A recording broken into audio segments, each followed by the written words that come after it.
Well, good morning, sister. Well, good morning, sister. I feel like we're on like a Catholic show. Good morning, sister. This is not Catholic. If it was, we'd have to go to confession. Oh, we are going to confessions. Okay, that's fantastic. I'm just so glad we cracked ourselves up this morning. Seriously, Jay, we should probably do a show. Hey, you know what? We're here. I brush my teeth. We might as well. Oh, that's so sweet. You brush your teeth. No one even knows on the podcast. I know. They would never know. I wanted to share. It's a highlight, you know what? We have two amazing people with us today. Not one, but two. Yeah. And it's not often, it's like a 2-for-1. Yeah. Like, it's awesome. Not often do I don't know that we've ever had a husband and wife come on the show to talk about their caregiving experience. And this one's special because I met Pam and Mike at an event called Hoot and Holler, which is storytelling in Roanoke. And Pam shared the story of their son, who we're going to talk about today. And it was, and their son's name is Jason, clearly a wonderful name. But I am so excited to get to hear about them, to have them share their story with everybody, all of our besties. Yeah, because I think it's really going to impact a lot of people. It's so Pam, good. It's so thank you guys for being here. So I'm going to give a little precursor because I really want them to tell the story. Okay? Oh, yes. So December 10th, 2005, Pam and Mike, their typical American family, just living in Maryland. They have a son in the Army and a daughter in the 8th grade. Mike is working full-time as a systems engineer, and Pam is a payroll manager. Just good American family, I think. Just doing a normal day job. That's exactly right. Then they received a call on December the 11th of 2005. Their son, Jason, was severely injured in an IED blast in Baghdad, Iraq. Jason suffered a traumatic brain injury, 2nd and 3rd degree burns to 60% of his body, multiple leg fractures, which led to a lower leg amputation. Now, this is their story. It is 17 years in the making now. And it includes something that I really appreciated. It includes advice taken from a surgeon in the very early days. And she told them, don't let anyone tell you he's as good as he's going to get. And it's a marathon, not a sprint. Today, Pam and Mike are caregivers. They are fierce advocates. They are parents. And in 2020, they became grandparents, and they are heroes as well. Pam and Mike, thank you guys so much for being here. We are honored to have you. And we know that your story is not one that's told frequently enough because we have so many heroes out there that have been injured and hurt. And you guys take such good care of them. So thank you. Thank you for having us. So tell us, so you guys are, your family is, just a regular family like ours, just living in Maryland. And your journey started just one Sunday morning. Yes, I think that, when they say your life changes in a minute, it changed with a phone call. Everything was normal up until that phone call. And in that moment, everything about our future changed. Initially we didn't know, you're just numb from the news, and you don't know what your next steps are. And you just take it day by day. And honestly, we may not take it exactly day by day 17 years later, but it's pretty darn close to the same process of just living in the moment, putting we're at the place where we can put goals in place for where we want to be, but knowing that life is all about flexibility and you just have to roll with the punches. Yeah. So Jason, I know, of course, he was overseas. It took how long to get him back? Because he eventually made it to Texas. And that's where his care was for 10 months. He generally what they'll do is he goes to a field hospital first where they try to stabilize him. in order to fly him to Landstuhl, Germany, to the hospital there. And typically they will try to fly the family there to be with them. But Jason was so critical because of the burns, first and foremost, that they didn't want us to fly over there when they were trying to get him back to the States. They didn't want us to cross in the air. So, but come to find out, that's when they discovered his brain injury. His brain started to swell when he got to Landstuhl. So it took him about a week to get him stabilized enough to even make the trip back to Texas. So he was in a coma for 3 months. And he spent those 3 months at Brooke Army Medical Center in San Antonio in the intensive care unit, where that's where he went through the amputation. That's where he went through the skin grafting, multiple skin grafts. He probably went through about 30 different procedures in that 3-month period.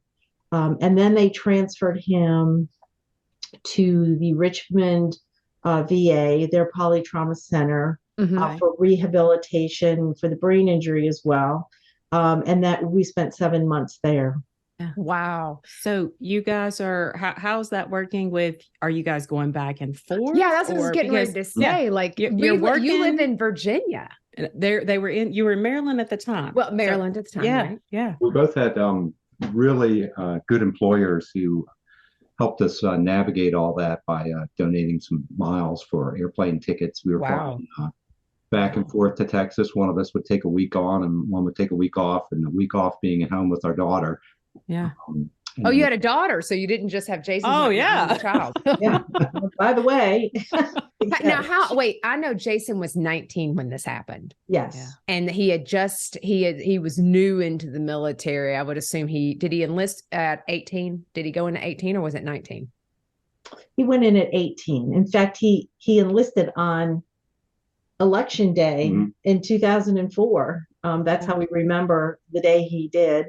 And he's, went through basic training, got out of basic training at the end of February, beginning of March. By August, he was already in, I forgot where he went. Kuwait, because they try to prepare you for the heat and stuff in Kuwait. And then he was in Baghdad 2 weeks later in September, and then he was injured in December. So it was a very short deployment for him, but he was very young, and honestly the doctors felt that a lot of his survival was credited towards his young age. Wow. So you guys were in Maryland, so you had flexible employers who were working with you guys as far as your work schedule. And how old was your daughter? She had just started the 9th grade. And so she was acclimating to that change. She has a little bit of anxiety herself. And we didn't even realize at the very beginning, we were so focused on Jason. We spent the first month with Jason together. And then after he got stabilized and we knew he would make it through, we started switching every other week so that we could be with her 1 week. Our employers let us work remotely on the weeks we were with Jason. Wow. And that was back before. I was getting ready to say, that's 2004. There was no work from home back then. No. Yeah, exactly. So they were really, really flexible with us. And that helped us tremendously. But then we also found out in the process that our daughter was struggling, with going back and forth. It literally took her 6 months before she could see him. Oh, so, wow. Think about, so the Army flies us to San Antonio. Brooke Army Medical Center is a burn hospital.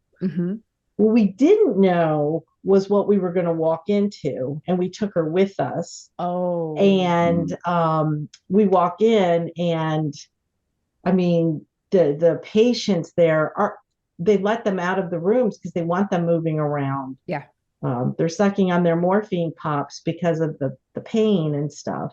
Yeah. And all that, she just needed to see that. She couldn't even go in his room. No. So by the time we got to Richmond, the nurses started working with her. She would get as far as the hallway, on one visit. Then they would put a chair just at the opposite end of his room, and she'd kind of go in and sit in the chair. Gosh. And then, so it took her quite a while to actually get to the point of being able to see him. Oh, wow. That hurts my heart. Like, oh my God, Jay, I'm gonna have to get the Kleenex out. Oh This my 2 days in a gosh. row. And so when you all went, when you all went to San Antonio, where did you stay? We stayed at a Fisher house that was on the base. And that's what I had. I had a feeling that you did. I just met our friends at the Fisher House, Michelle and Mary, and I had never heard of it before. And they're going to be on as part of November, recognizing, because the Fisher House is a place for families to stay when their loved ones who are in the military are receiving services or hospitalized.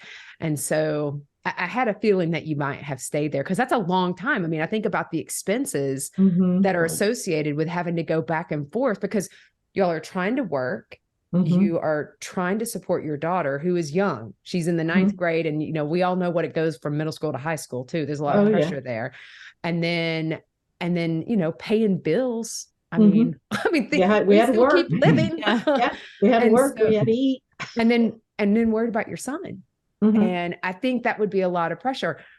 What was it like for you two as a couple? I was wondering about that, because you two are passing each other week by week. So how long have you guys been married? I always want to ask that. Oh, that's a good one. 33 years. Okay. Oh. Okay. So yes. So Friday was the day, we would, our neighbor volunteered to take Carrie in every Friday. Carrie's our daughter. Every Friday night.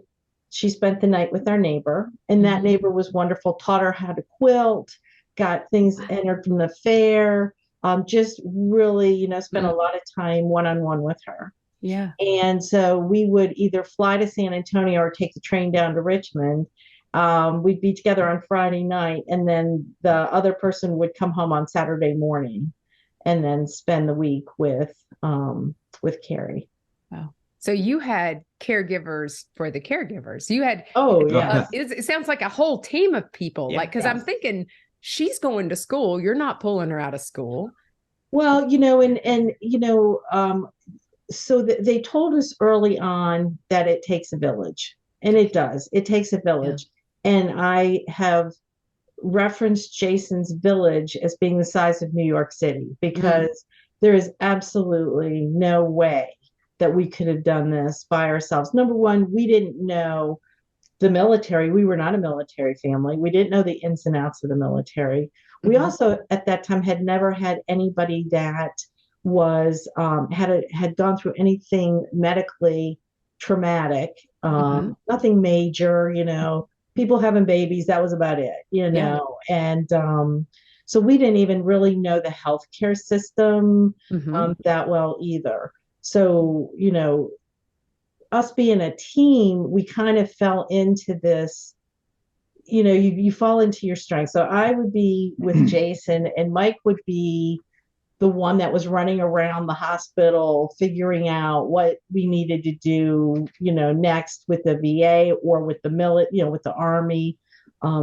Just briefly, it's like, when Jason was being treated for his burns, the way they treat them is his room was about 90 degrees because they did not want his body burning calories to keep it warm. They wanted it to burn the calories to repair the injuries. So it would be at least 90 degrees in his room, and we would have to be fully gowned up, when we went in to see him. And after every time he had grafting, they would put heat lamps on him on top of the 90 degrees. And Mike could come around the corner and go, I can't go in. I just can't handle the heat, And we could only visit for, up to an hour, because we would start to dehydrate. So they make you come out and cool off and drink and stuff like that. So we kind of fell into this. I could handle the heat better than he could. So he would, meet with liaisons, that's how we got introduced to the Wounded Warrior Project. Yeah. Okay. He just made all these connections at the hospital while I took care of the because they're like, you need to get Jason out of this coma. You need to keep talking to him, that kind of stuff. So I did that part. And he would bounce in it every now and again when he could handle the heat. So I like that though, because you're tag teaming. Yeah. I think that's like, it's so hard. And we've talked to so many caregivers, because I mean, there's the thing is that regardless of who you're caring for in the situation, whether military or family or husband or our mom or whatever, it always typically starts in a crisis. But a lot of people are very alone in it. And the fact that you all had each other to be able to, and that's why the sisters and I worked so well for our mom. It does take a village, and our aunts and our uncles and everybody else we employ. We're like, we actually draft everybody into our village. Well, you talk about sisters, and I've got to share this one story about sisters and Jason coming out of the coma. So he's in Richmond, and they encourage you to do a lot of talking because, they don't know if a person in a coma can hear you. They suspect they can and all that kind of stuff. So my two sisters were visiting, and we were in his room, and we just were cutting up, we were telling like sisters stories, do. Absolutely, telling stories and laughing and stuff. And all of a sudden, Jason started to laugh. And the nurse said it was appropriate laughter. And that was really a huge deal, as opposed to just a hysteria kind of laughter. Yeah. They had warned us that people coming out of comas are usually combative. They're, angry. They're lashing out. Jason was laughing. He started laughing at our jokes. And the hospital was just amazed, but that was the sister thing, Wow. Well, clearly it brought him comfort, and he wanted to get in a little bit on it. So, I mean, yes, how long to be left out. Correct. How long was he in the coma? When did they bring him out of the coma? When did he come out? Well, he was in the coma about 3 months, and then he kind of progressed to like a persistent vegetative state. And I think he kind of started snapping out of it. The Air Force came in and flew us from San Antonio to Richmond, and getting him out of the hospital on that flight, his eyes started tracking.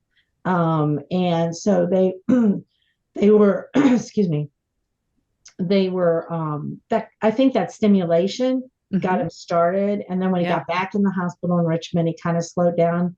But then when people would come and visit, family, his unit from Iraq, guys from the unit in Iraq came and visited, and all of that. I think the stimulation of that is what started bringing him around.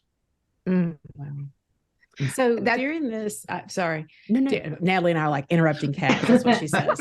Like, so we talk about this is where he is, but where are you guys at? Because this is and I say this because I know how my stepkids are. They're my babies, and so and they're 37. So they're still little.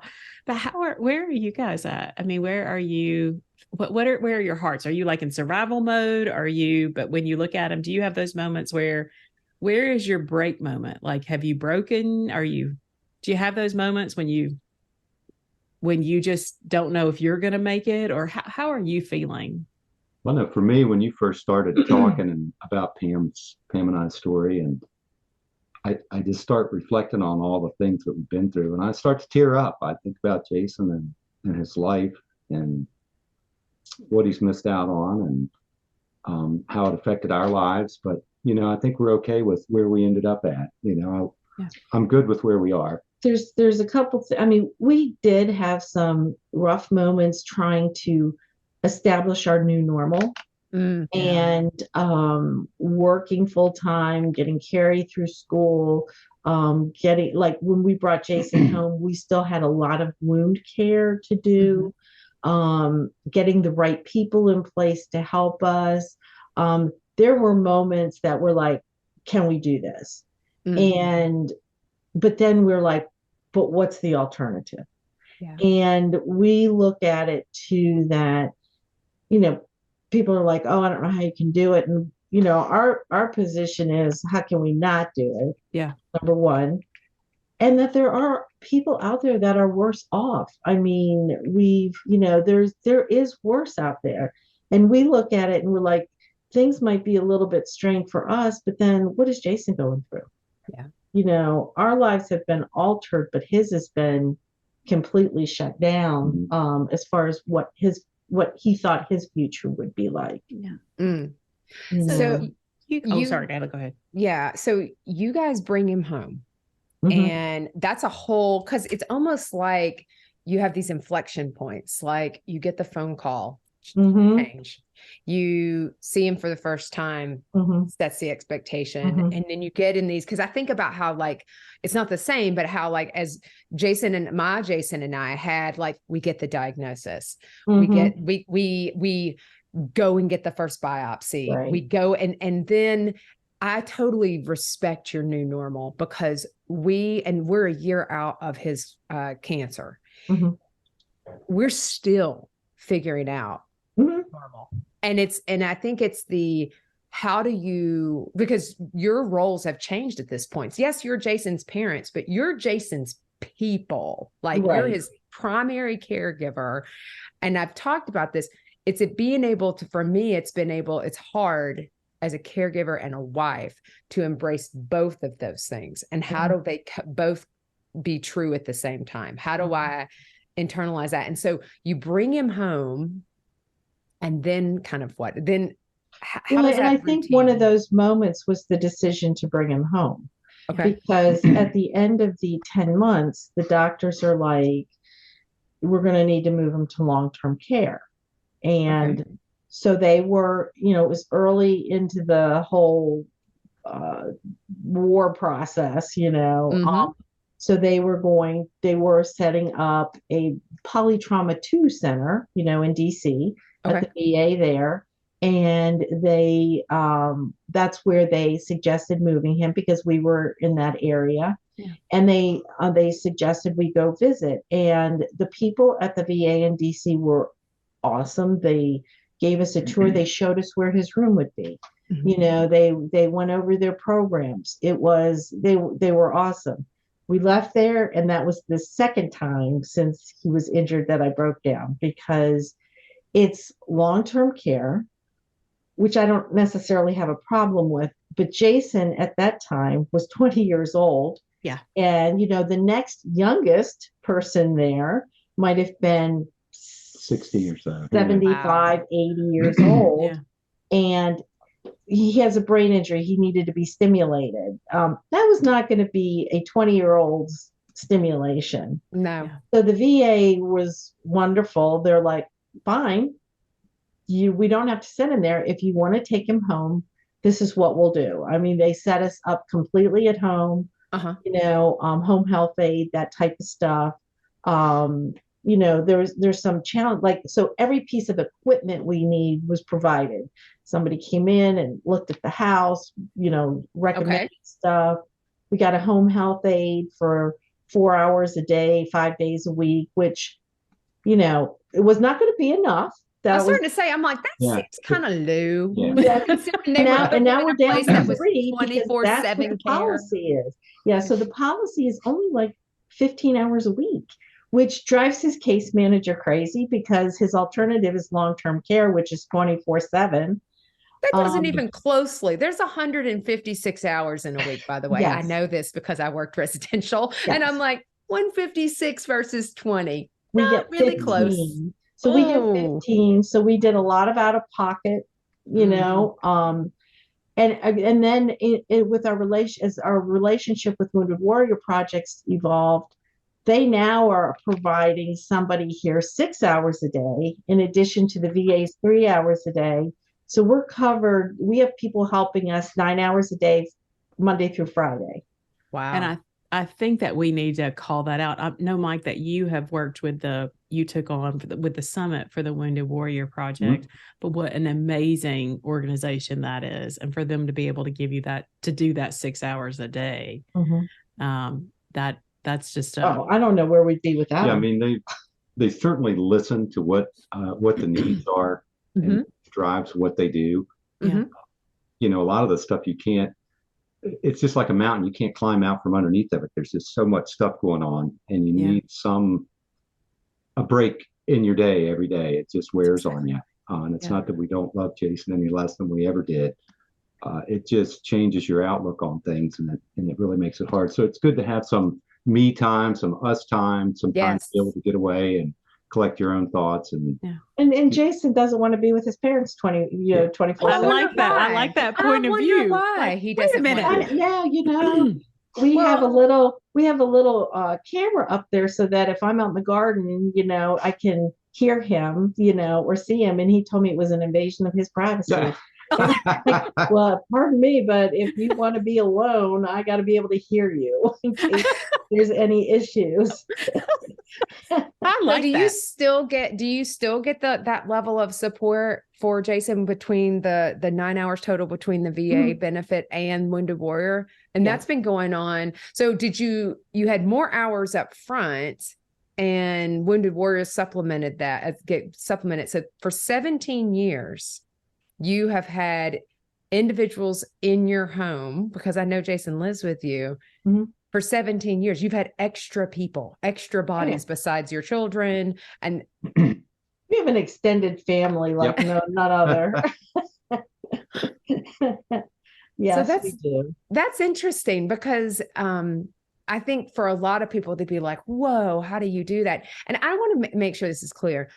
Wanting to have time to yourself to even remember who you are doesn't negate the love that you have for the person you're caring for. Well, you know what, the first time Mike and I went on vacation, and I don't know how many years we were into it, Mike's like, we need to take vacation. I'm like, you're nuts. Well, how are we gonna, how are we gonna leave? How am I gonna enjoy myself? But he's like, we need to do this. And Mike was the one that kind of pushed it. And I think it started out when we did a mom's caregiver summit with Wounded Warrior Project, and then a dad separately. And we were like, wow. It was stressful getting ready to get there. Once we were there, it was amazing how much you didn't realize you needed that break. So after we did those separately, we decided, maybe now's time to take a vacation. Maybe it's even short. And we found that, and again, getting ready to go, making sure everything's in place for Jason before we go, making sure it's a week where we don't have doctor's appointments and stuff like that. But once we got there, we enjoyed it so much. And when we got home, we found out Jason had enjoyed it so much, That was my question. Did Jason enjoy you all being gone? Yeah, maybe a little too much. No, but he definitely did. It was good for him. It was good for us. So now, so we're at a place right now where we try to, each year, we try to do something with Jason away from the house. He's got a service dog now. So we got our service dog through Smoky Mountain Service Dogs, which is in Tennessee. So we go back every year to take her back to visit her people and do their annual charity event and do our public access test and all that. That gets him out. We've done skiing with him with Wounded Warrior Project in Aspen and Vail, and done. And then we do a vacation with our daughter and her husband and grandson. We're going to Disney World this year. Oh, God bless you. Yeah. You're going to need a second vacation, because trust me, we've done Disney. Yeah, it's like Satan's playground. I can tell you right now, like, holy cow, there's a lot of walking and a lot of people and a lot of children. Yes. And then Mike and I will do something by ourselves, which we're still trying to work that in. Yeah. So we try to do something with each of us, each group, I love that. I think the important part is to not feel guilty about it. Right. Yeah. And it's taken a long time to get to that point, then you have to, Jason's good with it. Our daughter's okay if we go and do something with Jason, and we're good going with her. And it makes for a more enjoyable time. Yeah. You're not sweating and worrying about, what am I And it's not important to have the right people in place to take care of Jason. I mean, we've come across a number of people. I'm currently going through it with my dad who needed a home health aide, but they didn't want someone coming into their house. They were nervous about having somebody come to there. And my argument to them is, we've been doing it for 17 years. Our door is like a revolving door. I mean, we've got so many people in and out. And we've never, ever had a problem. I mean, it takes a little while to gain that trust. Once you understand that these people are here to help you, not to hurt you, then you just have to get over that hump of feeling that way. And then it's like, here, let me show you where I keep the key, Yeah. Here's the code. Yeah, exactly. I left cookies on the counter. America is the land of the free because of the brave. Norwegian Cruise Line never takes that for granted and is proud to support our troops with a discount program for members of the U.S. military, veterans, reservists, and their spouses. Service members get 10% off their cruise fare, where they'll be met with exclusive onboard experiences as a token of appreciation. NCL's Military Appreciation Program was created for veterans by veterans. Learn more about their military discount and program at ncl.com/military. That's ncl.com/military. I have a question, and it goes back to the surgeon in the very beginning who said, don't let anyone tell you he's as good as he's going to get. Because I know that has been a big part of the 17 years with you all, of kind of no, he can't have any additional services. And that's what comes into advocate. You guys always that you are like the advocates. No, we are getting more because he is young and he has a life and we're not stopping. Tell me about that. Tell me about some of the progress, how you guys have gone through that. Well, the textbook, and Jason has gone against every textbook, anything, even learn it. He had to relearn to swallow and speak. And we're still working on trying to balance and walk. And, the first trauma surgeon said, because of the brain injury, don't let people tell you that he's going to plateau, or he's as good as he's going to get, because every brain injury is different. Right. Every person is different. And you got to remember, he was 19 when he was injured. We did not know at the time, but we learned your brain continues to develop. Your bones continue to develop. Yep. Well into your late 20s. Yes. And sure enough, about 2 years in, they're like, well, PT wasn't meant to be a permanent thing. We just show you how to do it. Well, I'm not a physical therapist. I don't want to be a physical therapist. And, and he's making progress. So the physical therapist continued to say he was making progress, continued to want to work with him. But then we started hitting the brick walls but this is, his progress is going to start to slow.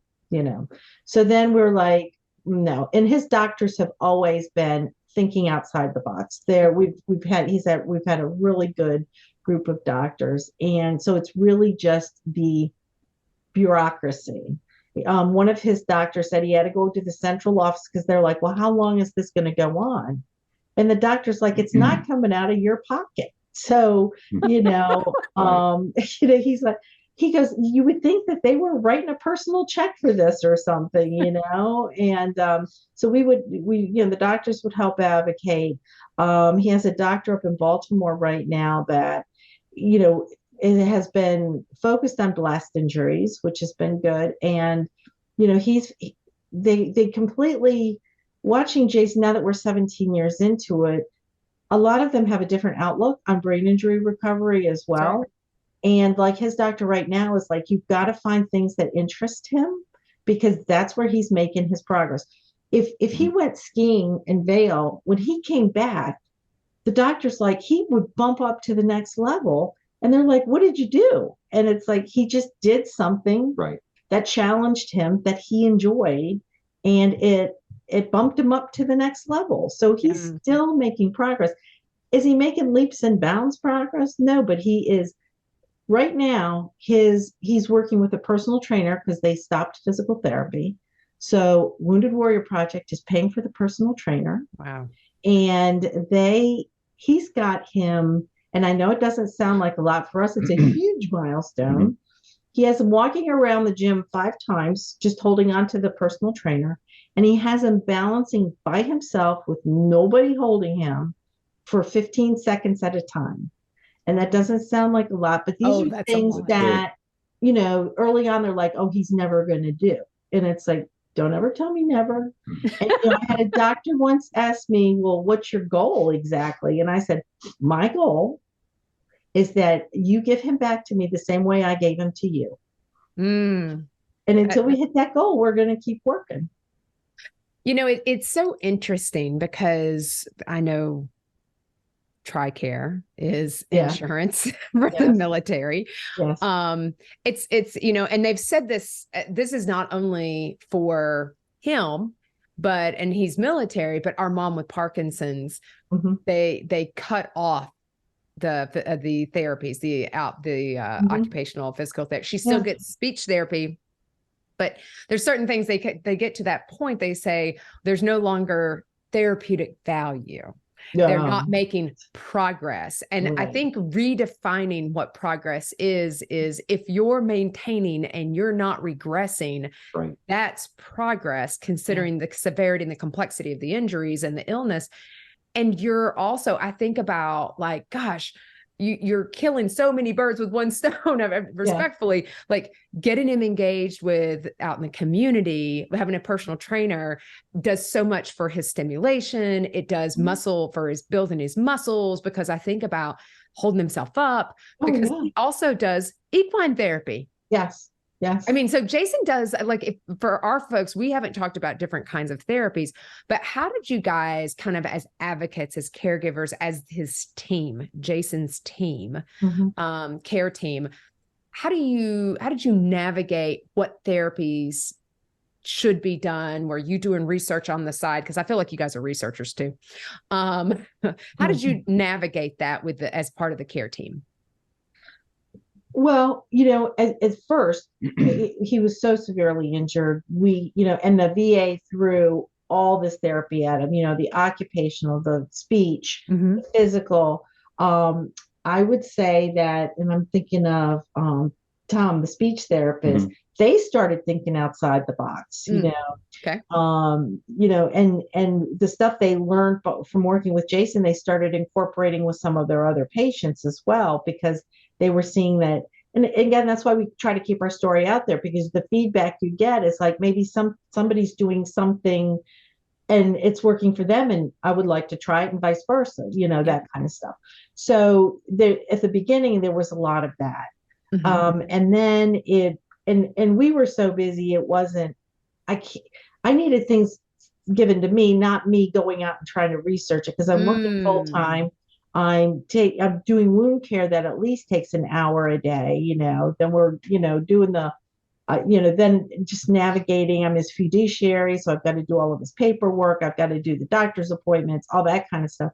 So it was a lot. So it was like, I didn't have a lot of time to, and initially I was surviving on about 4 hours of sleep a night, trying to get everything done. Our daughter rode horses. And the closest place to us was a therapeutic riding place. And she just took lessons because they did lessons for anybody. And so we knew about it. They knew about Jason, and they're like, we could probably help him. And we're like, he's not even sitting up right now. I don't think so, but they're like, no, really, trust us, So we're willing, and I think really for the most part, we're willing to try. And I said the only restrictions we put around it is that it needs to be legal. It needs to not injure him worse than he's already injured. So, and he's got to want to do it. So low threshold, I like that. Not illegal, although questionable if it's legal in Europe. Because Europe is pretty progressive. Exactly. So we took him, and the first person we had that would stay with him during the day was a very big guy. Yeah. So we take him to the therapeutic riding place, and Jerome literally could just pick him up and place him, so put him on the horse. Jason couldn't sit up. He was a blob. He was just a piece of clay on the back of the horse. So how far is this? He goes into therapeutic riding. How far into his injury or his recovery is he? Is it a year? Is it 2 years, 3 years, 4 years? It was probably 3 years. Okay. I would say about 3. Yeah. But So he that still gives people wasn't- perspective. Yeah. He's sitting in a wheelchair, but he's not sitting independently at that point. Got it. So they put him on the back of this horse. And then they've got people on both sides of him holding him. And then they have somebody just walking him around. And I mean, he's looks like Humpty Dumpty, man. He is just curled over on himself. He's almost looks like he's in the fetal position. And he started out that way. And I rode horses in high school, so I know that it exercises every muscle in your body. It does. It really does. So I at least had that background. So knowing that, and I would say that, so right now, he actually got classified for Paralympics, for the para equestrian. No way. He can ride. They put his sidewalkers now in the center of the ring, and he can walk the horse around by himself. So the trainer is working on him in dressage. You walk to certain letters. And so again, you have to remember this. So he's memorized the letters, which is amazing by itself. And so his trainer just has to tell him what letter to go to. But he's sitting up and we're like, whoa, pretty amazing. The fact that he could sit. So between his personal trainer working on balance and the trainers with the horse working on balance, we're slowly getting there, but well, and you think about benefits. Now that's where, as a taxpayer, like think about it. We pay taxes and he absolutely deserves everything. As a taxpayer, I'm like, man, finally we're spending our money on the good stuff. No, Wounded Warrior Project's paying exactly. And so that tells you something right there. So Jay, we are totally going to connect with Wounded Warrior. Exactly. They're going to be our besties. Okay. Because I feel like people need to know about them and the great work that they're doing. But let me ask you this, because I know I'm getting close on time. During this whole time, as you think back over your last 17 years, you guys are both working still, right? Working full time. So when did you decide to stop working? Because I heard you say 3 years in, you're still working and you're navigating and you're 60% of the 53 million unpaid caregivers. You are 6. I am too. Well, Mike's parents passed away in 2014 and 15, and it was necessary for him to move down to southwestern Virginia, and his brother and him take care of a lot of estate stuff. I was very nervous because we had a lot. Everybody was in place in Maryland, and we were in the Baltimore, Washington area, and I'm like, am I going to find people in Southwest Virginia? Tribe. So I was really nervous. And I will say that of all of us, Jason's probably benefited the most out of the move. Really? Absolutely. Yep. Wow. So he transitioned, because I know that, because we talked about a question, because that's where from Hoot and Holler, and you had shared in your original story that he's connected to the therapeutic riding here in the Valley, because we're neck of the woods kind of neighbors, because you're in the area with me. And so that's very interesting. So you guys have lived in Southwest Virginia since 2016? 2016. Yep. And so he's continued because we do have a VA in Salem in Southwest. They're wonderful. He's got a wonderful case manager, wonderful management through there. They did pick up physical therapy when we moved, just because he was new to the area. They've since stopped it. They've since stopped it. We connected with Healing Strides. Wounded Warrior projects, like we'll find people, down in your area to help, so between Healing Strides and Wounded Warrior Project, and the Salem VA, to be honest, it's really, we've been, even in Southwest Virginia, they have a place called, the Brain Injury Institute of Southwest Virginia for brain injury. And, we just didn't have those connections up in the Baltimore, Washington area. It's just, with as much going on up there, I don't know if it's too much going on up there and it's just too many people, but down here it's been we've I think, yeah, part of it may be the pace of life down here. And, I'm not saying that people in other places don't care about helping other people, but I mean, I think we've really found some passionate people that Jason relates to. I love It's that. like an extended family now, and that things are really clicking. He's, doing really well. Like Pam said, probably out of all of us, he's benefited the most. That's great. It's in a good spot. I love to hear that. That also warms my heart, but we're real Southern and Southwest. And so we don't know a stranger. So,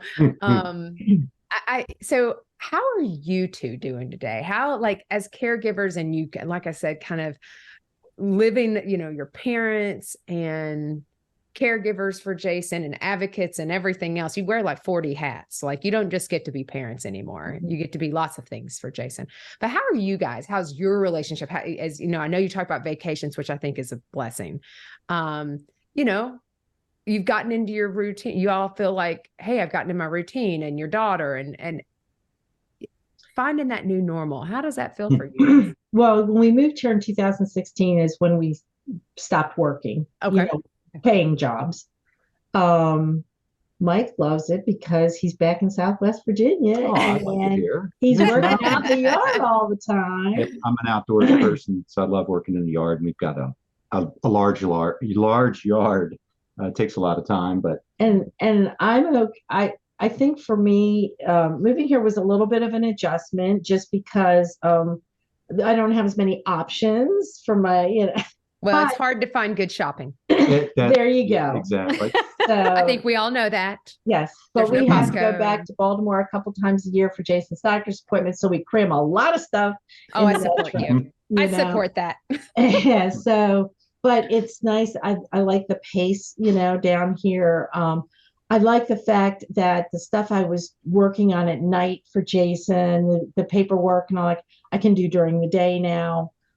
Because we have those people that are helping us during the day. Yeah. And I don't have to go to work. I still have a thing on my desk that says chaos coordinator. And that's, that is still a very big thing. I don't think it's not, but we made some, like for Jason, we're like, we're going to go down here. I know he has a boat now. So we go out on the lake, in fact, go on Thursday, I love that. Yeah, so he's got a pontoon boat, so we can just roll him right onto it, and we enjoy it too. I said it had to have enough benches there so I could lay out in the sun, while we're tooling around the lake. And then we have our grandson now, and when my daughter went to Virginia Tech and ended up meeting her husband there, stayed down here, so we're close to her now too. So it all worked out. Oh, I love that. It did work out. So. It's interesting the way that we're faithful individuals. It's for me, for you, it's interesting the path that God took you and has taken Jason. Yeah. And all the trials and all the things that you've done, because I think because of this, some of the silver lining is some of the advocacy work that you guys have done has been impacted other people. Just you sharing your story alone will impact other people. Just the resources that you're talking about, or I would have never thought about, putting my loved one on a horse.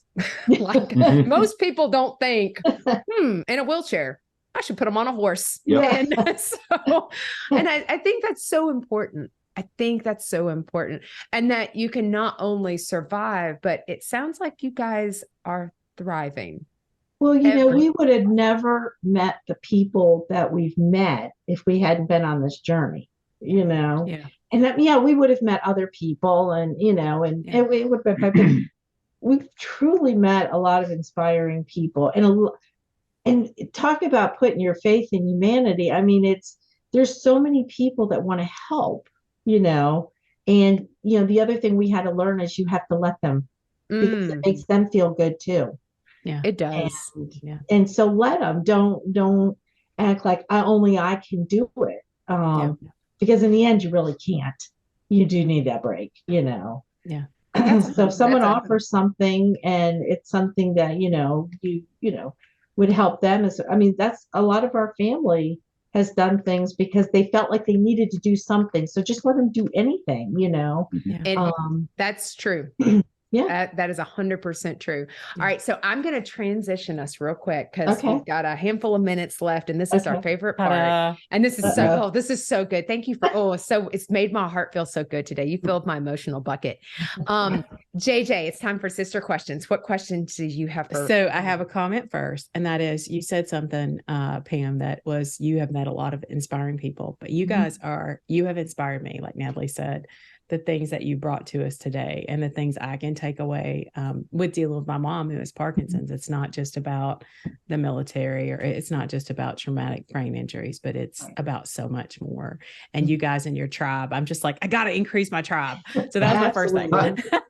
Yes. But I love a lighthearted question. So you talked about Jason and how exciting it was when he's walking around the gym or he's up for 15 seconds. Tell me about a favorite moment, because I know there have been milestones. So tell me about a woohoo, you can almost do a cartwheel, a favorite moment of progress. I think for me, it was watching him ride the horse without any people on the sides. Just to see him sit up. I mean, he's always bent over and hunched over in his wheelchair or whatever, and you see him sitting up straight on the horse. It was inspiring for me. I was very proud of him. Yeah. Well, so Mike plays in a band. So usually one night on the weekend he's gone, and so I have to get Jason to bed by myself. Yeah. And we started with the whole Hoya lift and lifting him and stuff like that. So we are at the point now where using a walker, Jason can stand it just with me being his spotter.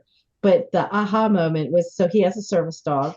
And when we first started doing it by ourselves, Jason and I would get a little loud, maybe, and I'd be like, what are you doing? You're going to fall, and the dog would run out. She would leave, And so my aha moment was, I got him in bed and Jason and I looked over and the dog was still there. We're like, we're doing this. We're doing this. Yep. I love that. Okay. So here is the last question. All right. First off, that comes to your mind. What is your favorite guilty pleasure? The one thing you love to do for yourself. Pam, Mike, separately. My guilty pleasures, I like to go get my nails done because I don't have to do anything because my hands are busy. Okay, getting your nails done. I like that. Mike? I like being outside working, just playing in the yard or something like that. Oh, that's my place. I love that. I can't thank you guys enough for coming on, sharing your story and giving so much of yourselves and giving so much of, it's so good. It warms your heart. I'm going to give a shout out to, it says I jotted down some of the places, Wounded Warrior Project, Fisher House, and you can find them at fisherhouse.org. We're working with them. Healing Strides, Therapeutic Riding, also Smoky Mountain Service Dog, Brain Injury Service, Southwest Virginia, Salem VA, the VA in general, working the VA. And I will say this, the VA is the only insurance plan that has robust caregiver resources, which is a role model to every other commercial Medicaid, Medicare. It is a role model program. And so at least it's a good place to start. So just want to give shout out to these folks. I normally don't do that, but I really feel strongly that we need to do that, especially this. And thank you so much, because you all are heroes caring for heroes. And I can't thank you enough for coming on and sharing your story. Thanks for having us. Absolutely. Thank you guys so much. All right, guys, until the next time, we will see you again. Thank you. Thank you. Thank you.